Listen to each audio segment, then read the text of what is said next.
Metastases is a process in which cancer cells spread from the primary site to other parts of the body, forming secondary tumors. This spread usually occurs through the bloodstream or the lymphatic system, otherwise known as the body's drainage system. The spread of cancer cells can also be a result of the cells invading nearby tissues or organs directly. In the cases of metastases in patients with gastric adenocarcinoma, the most common sites were the liver, the peritoneum, which is the lining of the abdominal cavity, the lungs, and bones. Unfortunately, gastric adenocarcinoma is not often diagnosed until after it has metastasized, making it more difficult to treat. In Canada, the 5-year net survival for gastric adenocarcinoma is 29%. However, if the cancer is diagnosed and treatment begins before the adenocarcinoma becomes a stage 3, the survival rate is 52%.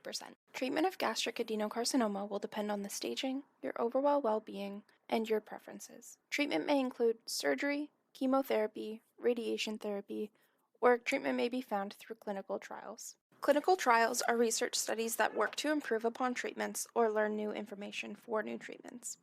There is currently a clinical trial being held by the Mayo Clinic to determine whether the drug nivolumab is more effective when being combined with other therapies in comparison to nivolumab being combined with ipilimumab. This study is intended for patients with advanced gastric adenocarcinoma. Overall, gastric adenocarcinoma presents significant health challenges worldwide due to gaps in diagnosis and screening.